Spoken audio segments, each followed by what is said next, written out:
इस प्यारे से प्लेटफॉर्म पे जिसका नाम है प्रशांत एकेडमी। दोस्तों मैं आज आपका मिश्रा सर लेके आया हूँ one of the most important topic. दोस्तों हमने टॉपिक बहुत सारे कवर कर चुके हैं स्ट्रक्चर ऑफ एटम में। दोस्तों उसी चैप्टर को कंटिन्यू कर रहे हैं। आज के टॉपिक का नाम है Niels bourse model of an atom.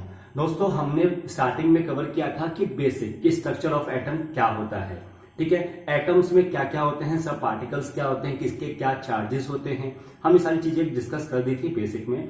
फिर रिस्पेक्टिव साइंटिस्ट आए, उन्होंने अपनी अपनी थ्योरीज दी, ठीक है। हमने फर्स्ट साइंटिस्ट का देखा, जे थॉमसन जी का देखा कि उन्होंने कैसे बेसिक और सिंपलेस्ट स्ट्रक्चर बताया एटम का।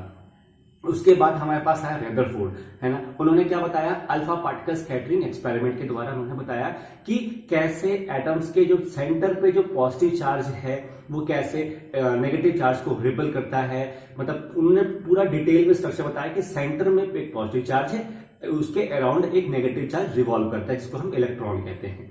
ये सारी चीजें उन्होंने बताई, है ना। और उन्होंने ये भी बताया कि पॉजिटिव चार्ज इलेक्ट्रॉन कहां पे सिचुएटेड है, उन्होंने बताया कि न्यूक्लियस में सिचुएटेड है। यहां तक चीजें समझ में आ गई थी। अब दोस्तों मैंने आपको एक चीज और बताई थी कि कोई भी साइंटिस्ट आते हैं तो उनका जो एक्सपेरिमेंट होता है उस एक्सपेरिमेंट से वो स्ट्रक्चर ऑफ एटम को डिस्क्राइब करते हैं। यहां तक चीज समझ में आ गई थी। अब दोस्तों क्या हुआ कि उनके एक्सपेरिमेंट में कहीं ना कहीं ड्रॉबैक्स आता है। ड्रॉबैक्स मीन्स दैट कुछ ना कुछ कमियां होती हैं, शॉर्टकमिंग्स होती हैं, है ना। तो उन शॉर्टकमिंग्स को ओवरकम करने के लिए एक नए साइंटिस्ट आते हैं, तो वो जो शॉर्टकमिंग्स को ओवरकम करते हैं उससे उनका एक वो एक्सपेरिमेंट हो जाता है, ऑब्जर्वेशन हो जाती है। फिर उनकी कोई शॉर्टकमिंग्स आती है तो नए आते हैं, या शॉर्टकमिंग ना हो तो कुछ एडिशनल चीज को नए साइंटिस्ट लेके आ जाते हैं, तो वो उनका पॉस्टुलेट्स हो जाता है ना। दोस्तों तो आपको दोस्तों ये ध्यान रखना है कि कभी भी कोई सा भी मॉडल आए तो आपको 3-4 चीजें ध्यान रखनी है। पहला क्या है दोस्तों कि पोस्टुलेट्स, ठीक है, पोस्टुलेट्स, ठीक है, पोस्टुलेट्स आपको ध्यान रखना, ठीक है। और साथ साथ में दोस्तों इसकी शॉर्टकमिंग्स या ड्रॉबैक्स, कोई भी आप देख सकते हो, शॉर्टकमिंग्स और ड्रॉबैक्स, ये आपको दोस्तों ध्यान रखना है कि कोई भी एक्सपेरिमेंट हो आपका, रदरफोर्ड का हो, जे थॉमसन का हो, या आपका नील्स बोर आ रहा है, या बोर एंड बोरिस मॉडल भी आएगा, भी एक्सप्लेनेशन उनका भी आएगा। दोस्तों जितने भी मॉडल्स आ रहे हैं उनकी आप पोस्टुलेट्स, दूसरा शॉर्टकमिंग्स, और दोस्तों अभी आप एक और चीज कर लीजिए कि आप एक निकनेम का भी लिस्ट बना लीजिए कि कौन से मॉडल का क्या निकनेम है और किस मॉडल में क्या हमें बताया गया था। वो पोस्टुलेट्स में तो आपका ब्रीफ आएगा, लेकिन एक आप शॉर्ट में एक नोट्स बना लीजिए कि हाँ, जे थॉमसन में इलेक्ट्रॉन के बारे में बताया था स्ट्रक्चर, और रदरफोर्ड वाले में अल्फा स्कैटरिंग किया गया था, उसमें पॉजिटिव चार्ज के बारे में एक्सप्लेन किया गया था। अभी नील एंड बोरी आएंगे तो वो स्ट्रक्चर ऑफ इलेक्ट्रॉन्स के कॉन्फ़िगरेशंस के बारे में बताएंगे, वो भी डिटेल में बताऊंगा आपको, ठीक है। ऐसे ही दोस्तों कि जो वो है नील एंड बोरीस का जो एक्सप्लेनेशन है नेक्स्ट वीडियो में आपको डिस्कस करूंगा नेक्स्ट चैप्टर में, तो उसमें वो अलग चीज बताएंगे। तो आप इसका एक शॉर्ट नोट्स बना के तैयार कीजिए, ठीक है दोस्तों। चलिए हम टॉपिक को स्टार्ट करते हैं। देखिए यहां तक चीजें क्लियर हो गई थी, आप इसको वो कर लीजिए, नोट डाउन कर लीजिएगा। दोस्तों आज हम डिस्कस करने जा रहे हैं Niels Bohr's model of an atom. दोस्तों अभी तक की हिस्ट्री, मतलब अभी तक आपने क्या क्या पढ़ लिया है, आपने बेसिक स्ट्रक्चर पढ़ लिया है ना। अब जो Niels Bohr models of atom है उन्होंने बताया है कि जो एटम है, जो एटम होते हैं उनके अंदर 3 चीज होती है, ठीक है। क्या क्या चीज होती है? पहला होता है दोस्तों इलेक्ट्रॉन, दूसरा होता है प्रोटॉन, ठीक, प्रोटॉन्स, और तीसरा होता है दोस्तों न्यूट्रॉन। अब दोस्तों इन्होंने, मतलब आपको तो ऑलरेडी पता है, लेकिन ये चीज इन्होंने बताई है कि जो प्रोटॉन और न्यूट्रॉन है वो दोस्तों कहां रहते हैं? न्यूक्लियस में, ठीक है। ये बेसिक स्ट्रक्चर था। अब दोस्तों जितने भी एक एटम में दोस्तों ध्यान से देखिएगा, इनका एक पॉइंट तो ये था नील बोर का, एक पॉइंट ये था कि एटम में इलेक्ट्रॉन, प्रोटॉन और न्यूट्रॉन रहते हैं, और प्रोटॉन और न्यूट्रॉन कहां रहते हैं? न्यूक्लियस के अंदर रहते हैं। ये चीज समझ में आ गई। नेक्स्ट पॉइंट दोस्तों ये था कि number of electron is equal to number of proton, ठीक है। Number of electron is equal to number of proton, जो कि पॉजिटिव चार्ज होते हैं, और जो इलेक्ट्रॉन है वो नेगेटिव चार्ज है, ठीक है। तो number of electron is equal to number of proton, therefore यहां पे मैं सिंपल बना देता हूं, therefore the magnitude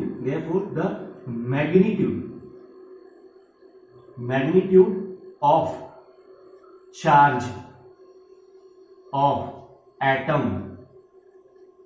is neutral. मतलब क्या हुआ दोस्तों कि एक एटम में कितना नेगेटिव चार्ज होता है और कितना पॉजिटिव चार्ज होता है, ये दोनों बराबर होते हैं। मींस दैट कि जो इलेक्ट्रॉन की संख्या जितनी भी है मैग्नीट्यूड है और जितनी भी प्रोटॉन की संख्या है जितनी मैग्नीट्यूड है वो दोनों बराबर है। भले ही चार्ज इसका नेगेटिव है इसका पॉजिटिव है, लेकिन जो मैग्नीट्यूड है वो इक्वल है। देयरफॉर हम कह सकते हैं कि एक एटम जो है वो स्टेबल होता है। ठीक है, ये नेगेटिव क्लियर हो गया।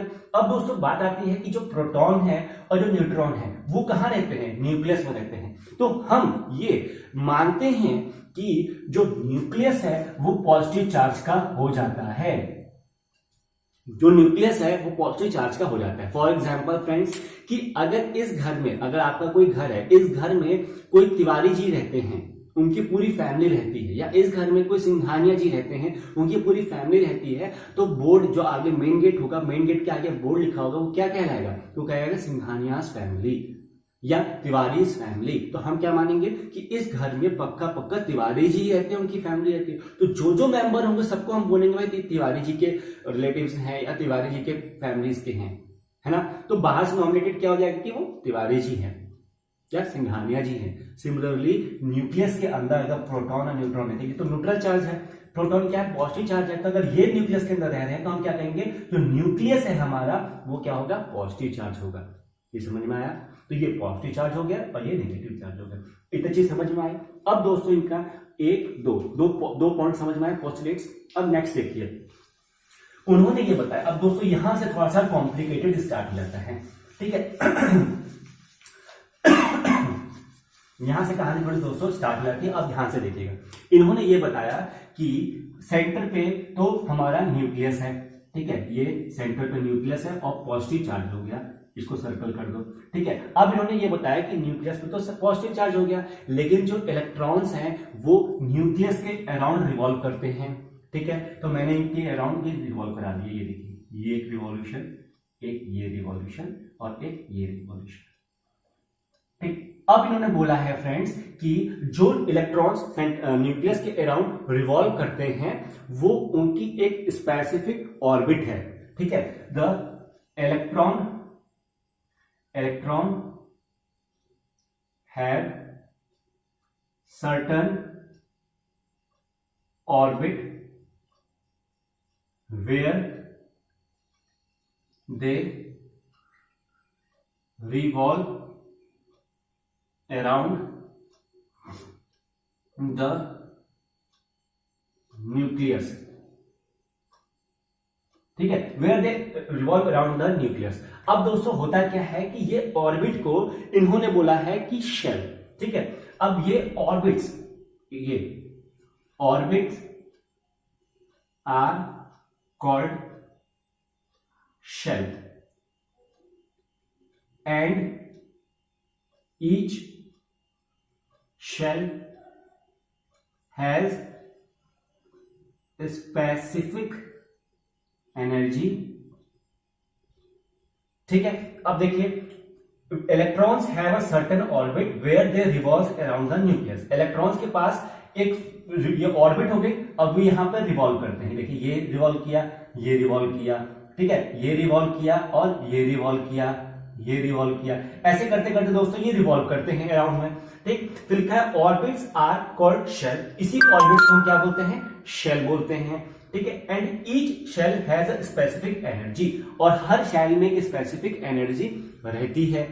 ठीक है, इट मींस इनका कहना ये है कि अगर इस सेल में देखिए, फर्स्ट ऑर्बिट में देखिए 2 इलेक्ट्रॉन है, तो इनका कहना ये है कि फ्रेंड्स एक शेल में जितने भी इलेक्ट्रॉन हैं, हम कितने भी इलेक्ट्रॉन बोल रहे हैं, मतलब 2 है तो 2, 8 है तो 8, अभी 18 आएंगे तो 18 और 32 भी आएंगे तो 32 भी, जितने भी इलेक्ट्रॉन एक स्पेसिफिक ऑर्बिट में या एक स्पेसिफिक शेल में है तो उनकी एनर्जी लेवल जो है वो सेम रहेगी।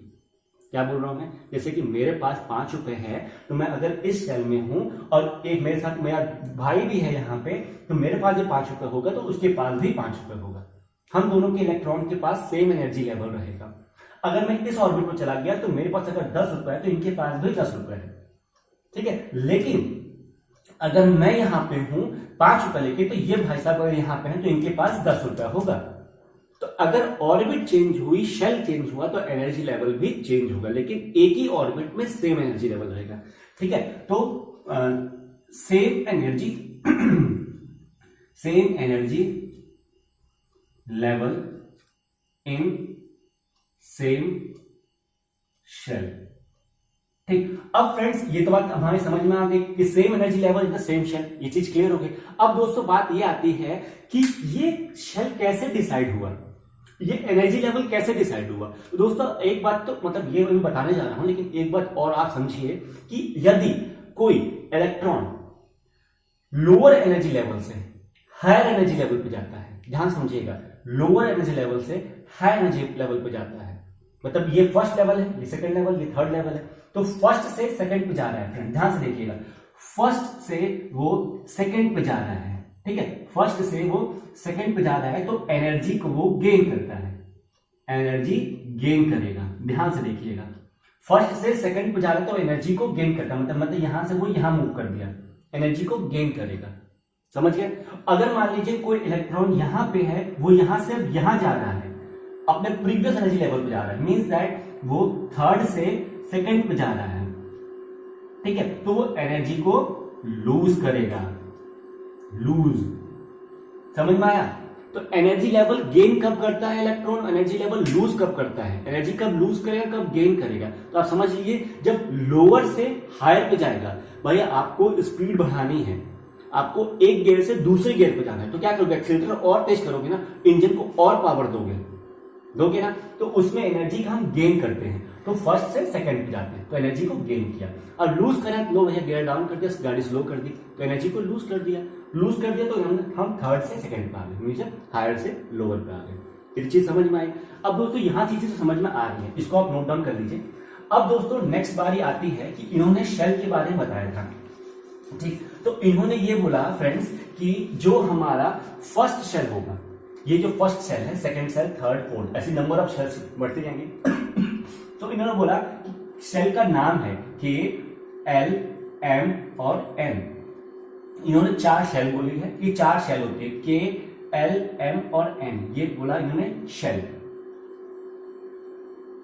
ठीक है, ये इन्होंने बोला शेल। अब दोस्तों शेल में क्या बोला, इन्होंने बोला कि शेल नंबर 1 भी बोल सकते हैं इसको, 2 भी बोल सकते हैं, 3 भी बोल सकते हैं और 4 भी बोल सकते हैं। ऐसे सिमिलरली 5 भी हो सकता है ना, लेकिन मिनिमम बता आप मान के चलिए कि इतना तो होता ही होता है। ठीक है, अब बात हुई कैपेसिटी के बारे में। अब बात हुई कैपेसिटी के बारे में कि एक शेल में हम कितने इलेक्ट्रॉन्स को फिल कर सकते हैं। तो जनरलाइज फॉर्म में इन्होंने बताया है कि एक इसमें हमारा 2 इलेक्ट्रॉन्स आ सकते हैं, इसमें उन्होंने बताया कि इसमें 8 इलेक्ट्रॉन्स आ सकते हैं, इसमें इन्होंने बताया कि इसमें 18 इलेक्ट्रॉन्स आ सकते हैं, और इन्होंने इसमें बताया कि इसमें 32 इलेक्ट्रॉन्स आ सकते हैं। ठीक है, ये इनकी कैपेसिटी है कि इतना इतना आ सकते हैं। चीज समझ में आई। तो दोस्तों नील बोर्स मॉडल ऑफ एटम दोस्तों इतना ही था, इसमें इन्होंने इतना ही अप्रोच रखा। सबसे पहले उन्होंने बताया कि क्वेश्चन अराइज होगा कि कौन से मॉडल ऑफ एटम में ये एक्सप्लेन किया गया है कि जो एटम है वो न्यूट्रल है चार्ज में। तो आप बता सकते हो भाई नील बोर ने बताया था। ठीक है, क्योंकि जे थॉमसन ने स्ट्रक्चर बताया, रदरफोर्ड ने पॉजिटिव बताया कि भाई इलेक्ट्रॉन कहां रहता है, ये कहां रहता है, और न्यूट्रलिटी किसने बताई, नील बोर ने, पहला। दूसरा, कौन सा ऐसा मॉडल ऑफ एटम है जिसमें कि ये बताया गया कि जो इलेक्ट्रॉन एनर्जी गेन करते हैं, एनर्जी लूज भी करते हैं, नील बोर। ये लिखा हुआ है आपके सामने, है ना। जब हायर से लोअर पे जाते हैं तो एनर्जी लूज करते हैं, लोअर से हायर पे जाएंगे तो एनर्जी गेन करेंगे। 2 पॉइंट हो गया। ऐसा कौन सा मॉडल ऑफ एटम है जिसमें यह बताया गया है कि एक शेल में इतने ही इलेक्ट्रॉन रहेंगे, इससे ज्यादा नहीं हो सकते, नील बोर। ये देख लीजिए आपके सामने, ये बताया गया है कैपेसिटी, है ना। ऐसा कौन सा इलेक्ट्रॉन है, अरे ऐसा कौन सा मॉडल है जिसमें यह बताया गया है कि जो प्रोटॉन है वो इनसाइड द न्यूक्लियस रहते हैं और न्यूक्लियस को हम इलेक्ट्रिकली पॉजिटिव चार्ज बोलते हैं, नील बोर। ये देख लीजिए यहाँ पे पॉजिटिव चार्ज है। दोस्तों ये सारे जो क्वेश्चंस मैं बोल रहा हूं इसको आप नोट डाउन करते रहिए, ये बहुत ही इंपॉर्टेंट क्वेश्चन है दोस्तों, क्योंकि सीबीएसई का पैटर्न चेंज हो गया है और जो हमारे कॉम्पिटिटिव एग्जाम्स हैं उनका पैटर्न को देखते हुए सीबीएसई ने भी अपना पैटर्न चेंज किया है। तो ये कॉम्पिटेटिव एग्जाम के लिए भी आपको मैं गाइड कर रहा हूं। तो आशा करता हूं कि अगर आपको यहां पे चीजें क्लियर हो गई हैं तो इन फ्यूचर में आपको सारी चीजें क्लियर हो जाएंगी। ठीक है दोस्तों, अगर आप बोलेंगे तो मैं आपको वो भी नोट करा देता हूं। देखिए मैं क्वेश्चन सबको आपको नोट करा दूं।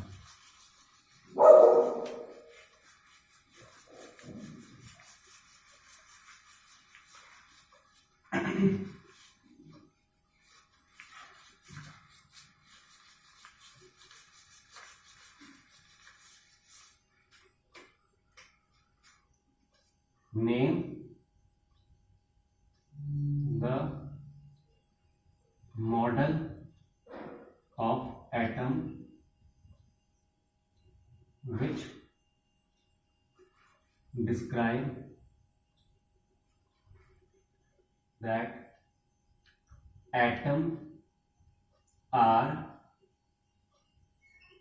electrically neutral। ठीक, second, name the model of atom which explain that electron can gain or lose energy। ठीक, which model of atom